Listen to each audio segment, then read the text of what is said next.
অরিজিনালটা নিচ্ছেন নাকি কপিটা নিচ্ছেন? আসসালামু আলাইকুম ওয়া রাহমাতুল্লাহি ওয়া বারাকাতুহু। সম্মানিত দর্শক, সহজ কালার কোডেড কোরআন সম্পর্কে আপনারা সবাই অবগত আছেন। কিন্তু আজকে যে বিষয়টা নিয়ে আপনাদের সামনে আসছি সেটা হচ্ছে এই কালার কোডেড সহজ কোরআন নেওয়ার আগে অবশ্যই আপনারা খেয়াল করবেন আপনি কি অরিজিনালটা নিচ্ছেন নাকি কপিটা নিচ্ছেন।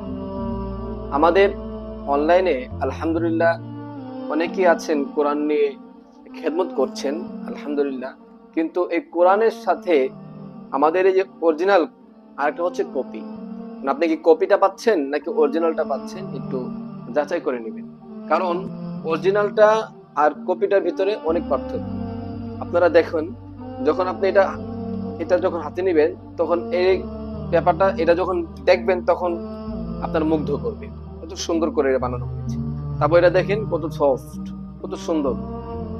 তারপরে যত কোরআনের ভিতরে যাবেন আস্তে আস্তে পৃষ্ঠা উল্টাবেন তত আপনার ভালো লাগবে। আলহামদুলিল্লাহ, দেখেন কত বড় বড় অক্ষরে লেখা আছে।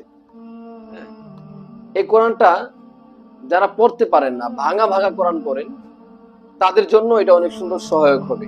কারণ তারাও এই কোরআনের মাধ্যমে সুন্দর এবং সহজভাবে কোরআন তেলাওয়াত করতে পারবে। অবশ্যই এই সহজ কালার কোডেড কোরআনটি নেওয়ার আগে আপনারা যাচাই করবেন, তারপরে নেবেন।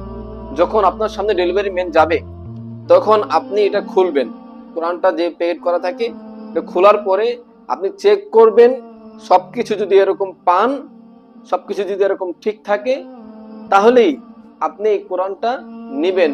আর তা না হলে সাথে সাথে ডেলিভারি ম্যানকে টাকা রিটার্ন করে নিয়ে আসবেন। কি সবাইকে দিচ্ছে ওইটার সাথে এটা আসমান জমিন পার্থক্য। দেখলেই বুঝবেন এর সামনের লেখাগুলো সুন্দর না, এগুলা ঘিজিবিজি অনেক দেখা যাচ্ছে, মানে লেখাগুলো অনেক ঘোলা। তারপরে হচ্ছে এই কোরআনের ভিতরে যে এটা যে বড়, ওটা হচ্ছে সাইজের ছোট কিন্তু এটা বড়, আলহামদুলিল্লাহ এটা বড়। তারপরে হচ্ছে এটা লেখাগুলো বড়।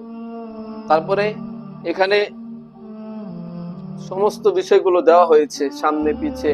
তারপরে যে অক্ষরগুলো বড় বড় লেখা, তারপরে শেষের দিকে কত সুন্দর করে দেখুন। এই বিষয়গুলো কপিটার ভিতরে তারা আনতে পারে নাই। আপনারা সহজেই বুঝতে পারবেন এটা কপি না এটা কি অরিজিনাল।